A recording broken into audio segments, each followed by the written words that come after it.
இரும்பு தோழர்களே, உங்கள் அனைவருக்கும் என்னுடைய காலை வணக்கம். இன்னைக்கு நான் சொல்றது வந்து பாடி பில்டிங்ல நம்ம சூப்பர் ஸ்டார் அர்னால்டு பத்தி தான். அர்னால்டை பத்தி ஏகப்பட்ட விஷயங்கள் சொல்லலாம். அதுல இன்னைக்கு வந்து அன்னைக்கு ஒரு பாட்டு சொன்னேன். இன்னைக்கு ஒரு பாட்டு உங்களுக்கு நான் சொல்றேன். இப்ப இவர் வந்து 19 வயசுல, அதாவது காம்படிஷனுக்கு முன்னாடி எப்படி இருந்தாருன்றத உங்களுக்கு காமிக்கிறேன். 2 புஸ்தகம் இருக்கு. Education of body builder and encyclopedia of modern body building. நிறைய புஸ்தகம் எழுதியிருக்காரு. அதுல இந்த 2 புஸ்தகங்கள் வந்து அவருடைய வாழ்க்கை வரலாற்றை விவரித்து சொல்லுது. அதை உங்களுக்கு நான் இப்ப காமிக்கிறேன். இரும்பு தோழர்களே வணக்கம். இப்ப பாருங்க, நீங்க அர்னால்ட இது வந்து போட்டி வந்து மிஸ்டர் ஒலிம்பியா போட்டி மிஸ்டர் யூனிவர்ஸ் 67ல நடக்க போதில்ல. அது நடக்கிறதுக்கு முன்னாடி எடுக்கப்பட்ட படம். அப்ப அதாவது 19 வயசுல எடுத்த படம். பாருங்க எவ்வளவு பிரம்மாண்டமா இருக்காரு பாருங்க. 19 வயசுல அர்னால்டு எப்படி இருக்காரு பாருங்க. அதான் அவர் 20 வயசுல மிஸ்டர் யூனிவர்ஸ் வாங்கினார். 20 வயசுல மிஸ்டர் யூனிவர்ஸ் வந்து அர்னால்டை தவிர வேற யாரும் வாங்கல. நிறைய பேர் வாங்கியிருக்காங்க. ஆனா அவங்க வந்து அர்னால்டு அளவுக்கு ஃபேமஸ் ஆகல. ஏதோ ஒரு குருட்டாம்போக்குல வாங்கினாங்க. இந்த மாதிரி முறைப்படி அழகாக mister Austria, mister junior Europe, senior Europe, அப்புறமேட்டு இங்க இங்கிலாந்து வந்து யூனிவர்ஸ் வாங்கினது முறைப்படி வாங்கிட்டு வந்தது அர்னால்டு தான். பாருங்க, இது வந்து அர்னால்டு பக்கத்துல அவங்க அப்பா, பக்கத்துல அம்மா இருக்காங்க பாருங்க. எவ்வளவு பெருமையான விஷயம் தெரியுமா? இந்த அப்பா வந்து இவருடைய பேர் வந்து குஸ்தாவ். இவர் வந்து அர்னால்டு வாழ்ந்த அந்த கிரேஸ் ஆஸ்திரியான்ற ஊர்ல, கிரேஸ்ன்ற ஊர்ல தாழ்ந்த கிராமம். அதாவது 2000 மக்கள் தான் வசிக்கிறாங்க. அந்த 2000 மக்களுக்கு ஒரு போலீஸ் ஸ்டேஷனு. அந்த போலீஸ் ஸ்டேஷன்ல வந்து சீனியர் போலீஸ் ஆபீசர் தான் இந்த குஸ்தாவுன்றவர். எவ்வளவு ஹைட் அண்ட் வெயிட்டா இருக்காரு பாருங்க. அர்னால்டை விட ஹியூஜா இருப்பாரு. இவருடைய பர்சனாலிட்டி, இவருடைய அந்த பாரம்பரிய ஹெரிடிட்டி ஆரிஜின் தான் அர்னால்டுக்கு வந்தது. புரியுதுங்களா? அர்னால்டுக்கு ஒரு அண்ணன் வேற இருக்காரு. அந்த அண்ணன் கொஞ்சம் ஒரு இள வயதுல அவர் இறந்துட்டாரு. அப்புறம் அர்னால்டு மட்டும்தான் இருக்காரு. ஒரு பையன் இருக்காரு, பொம்பளை பிள்ளைகள்ல. இப்ப வந்து இந்த அப்பா வந்து இப்ப போலீஸ் ஆபீசரு. இவர் வந்து நாஜி போலீஸ் ஆபீசர்ன்றாங்க. எந்த ஹிட்லருடைய சப்போர்ட்டர்னு சொல்றாங்க. எனக்கு அதை பத்தி அதிகமா தெரியல. பக்கத்துல இருக்காங்க பாருங்க, அந்த அவுரேலியான்னு அவங்க அம்மா இருக்காங்க பாருங்க. அருமையான அம்மா. இந்த அம்மாட்ட தான் போய் ஒவ்வொரு தடவையும் ஜெயிச்ச சீல்டெல்லாம் போய் காமிச்சிட்டு, ஏமா நான் வெற்றி பெற்ற சீல்டுமா அப்படின்றாரு. அவங்க அம்மா எல்லாத்தையும் ஃப்ரெண்ட்ஸு கிட்ட, அடுத்த தெருவில் உள்ளவங்க, பக்கத்து தெருவில் உள்ளவங்க எல்லாத்தையும் போய் காமிக்கிறாங்க என் மகன் சீல்டு வாங்கினது. இந்த அம்மாட்ட தான் அர்னால்டு சொல்றாரு, ஏமா நான் ஒரு நாள் மிஸ்டர் இந்த பாடி பில்டிங் போட்டியிலே மிஸ்டர் யூனிவர்ஸ் வாங்குவேன், லண்டன் போவேன், அப்புறம் அமெரிக்கா போவேன், அப்புறம் அமெரிக்காவுக்கு போய் அங்கேருந்து ஹாலிவுட்டில் நடித்து பெரிய சூப்பர் ஸ்டார் ஆவேன், ஒரு மிஸ்டர் ஒலிம்பியா பட்டம்லாம் வாங்குவேம்மா, சூப்பர் ஸ்டார் ஆவேம்மான்றாரு. அர்னால்டோட அம்மா சொல்கிறாங்க அவங்க அப்பாட்ட, என்னங்க இந்த மாதிரி பெரிய சூப்பர் ஸ்டார் ஆவேன் அமெரிக்காலே அப்படின்றான்னு தான் அவர் சொல்கிறாரு. சிரிச்சுக்கிட்டே இவனை கொண்டு போய் நல்ல டாக்டர்கிட்ட காட்டணும், அப்படி உன் மகனுக்கு ஏதோ பைத்தியம் ஆயிடுச்சுன்னாரு. ஆனால் உண்மையிலே அர்னால்டு சொல்கிறது நடந்தது.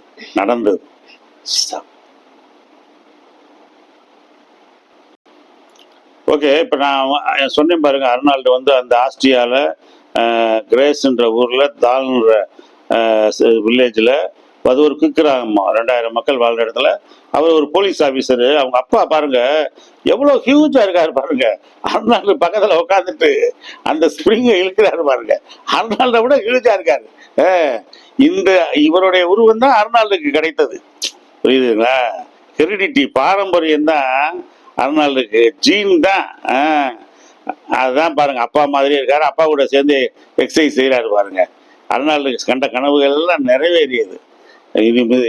மிஸ்டர் ஆஸ்திரியா வாங்கினாரு, மிஸ்டர் ஜெர்மன் வாங்கினாரு, யூரோப் வாங்கினாரு, யூனிவர்ஸ் வாங்கினாரு, ஒலிம்பியா வாங்கினாரு, ஹாலிவுட்லயும் நடிச்சு டாப் நம்பர் 1ல வந்தார். இதான் இந்த பக்கம் பாருங்க, இந்த பக்கம் பாருங்க. அர்னால்டு சாதிச்சிட்டாரு. அவர் சொன்னதெல்லாம் சாதிச்சிட்டாரு.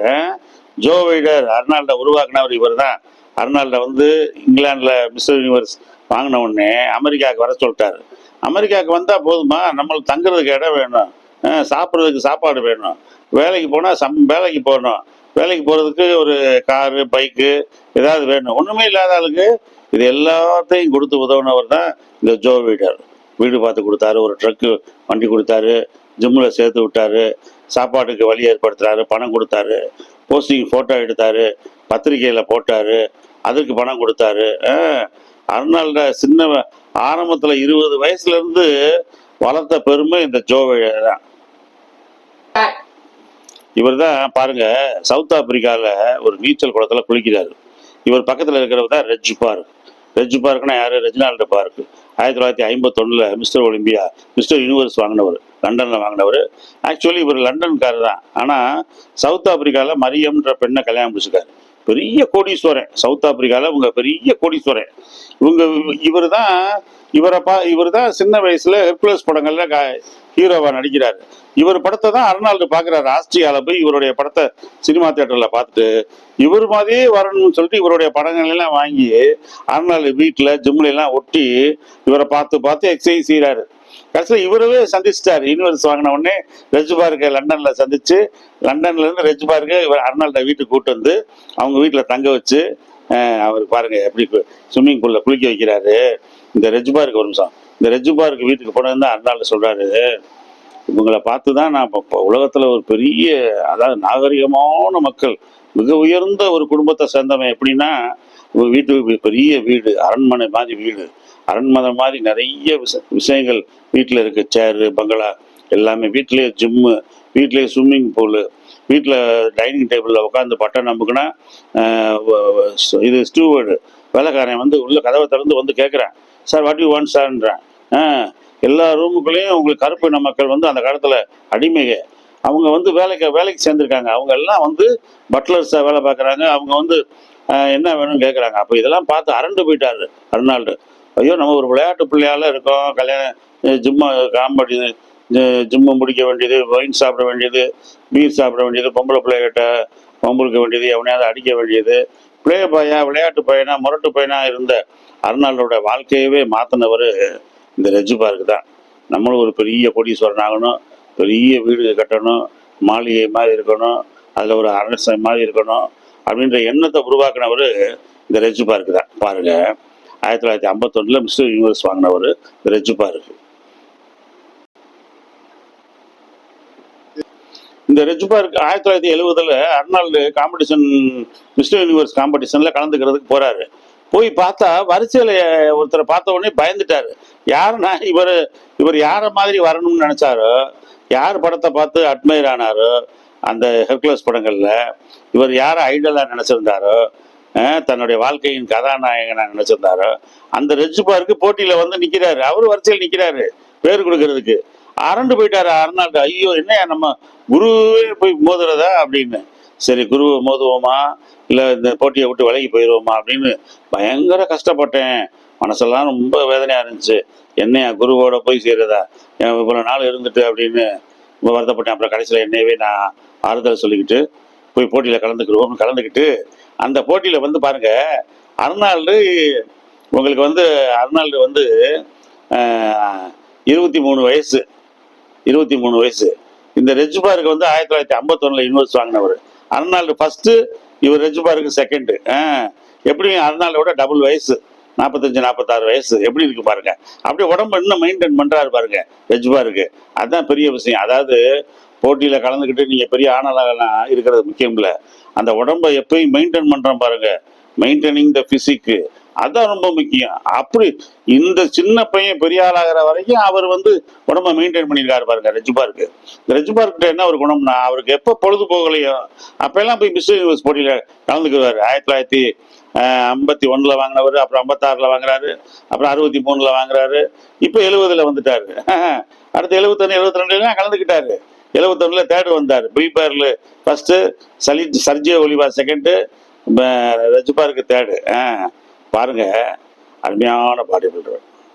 பாருங்க, நீங்க வந்து பாக்குறது வந்து சர்ஜி நுப்ரேன்ற வந்து மிஸ்டர் பிரான்ஸ், மிஸ்டர் யூனிவர்ஸ் வாங்கினவர்.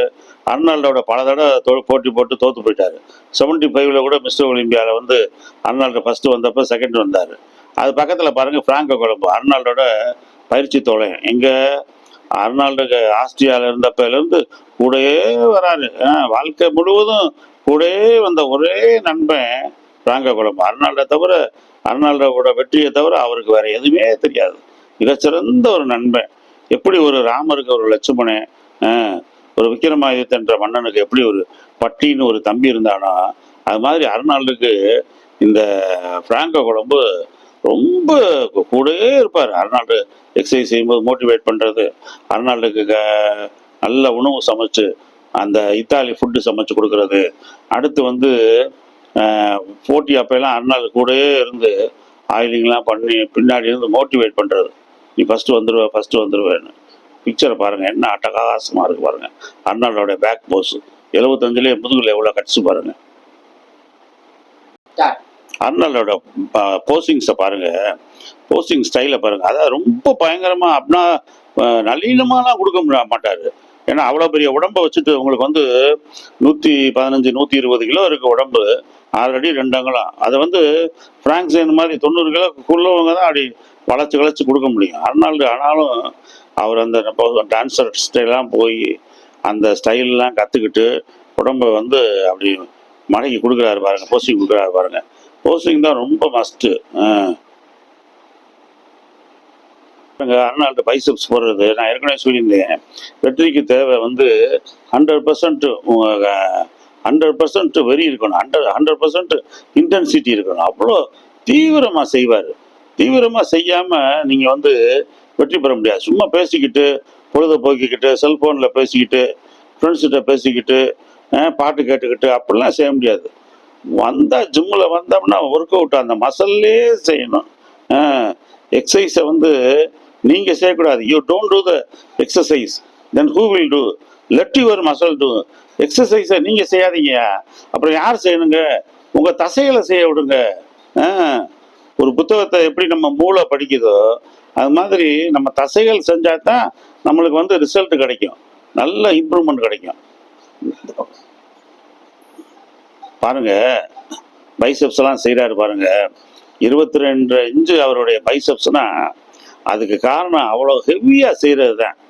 நீங்கள் நெருங்க முடியாது.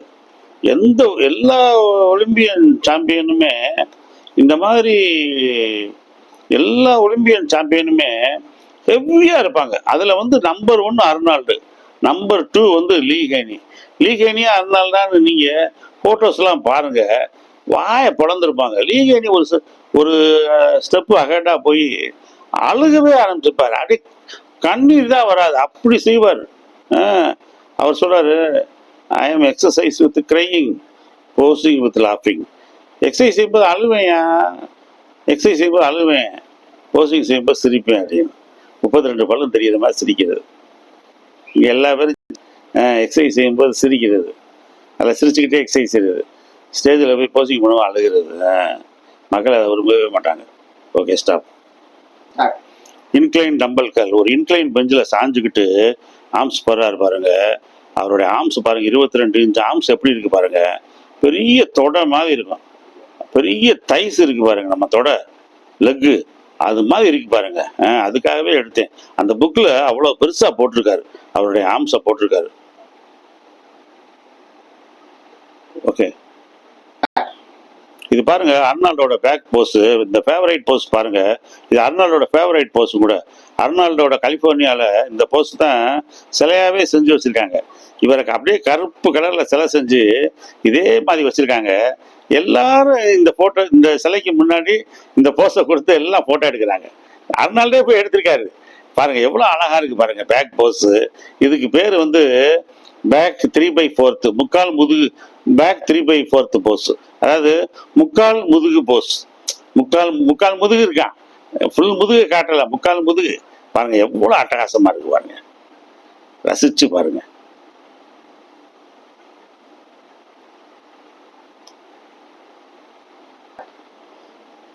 நீங்க அர்னால்ட பாக்குற நேரத்துல ஒலிவாவையும் பார்க்கணும். ஏன்னா ஒலிவா எங்களுடைய ஃபேவரைட்டு.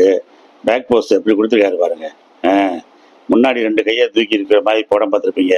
பின்னாடி இருக்கு பாருங்க 2 மலைப்பாம்புகள் தலையை தூக்கி படம் எடுத்து நிற்பது போல் காட்சி அளிப்பார். அப்படியே கோப்ரா போஸ்ன்னு சொல்றாங்க, பைத்தான் போஸ்ன்றாங்க. 2 கையும் பின்னாடி வச்சிருக்காரு. என்ன மஸ்குலர் பாருங்க, அட்டகாசமா இருக்கு. இதெல்லாம் 1970களில் 67 எடுத்ததுங்க. எந்த விதமான அதிகமான ஸ்டெராய்டு கிடையாது. Heavy hard work. 2 kilo 2 kilo beef, heavy work out ஒரு நாள்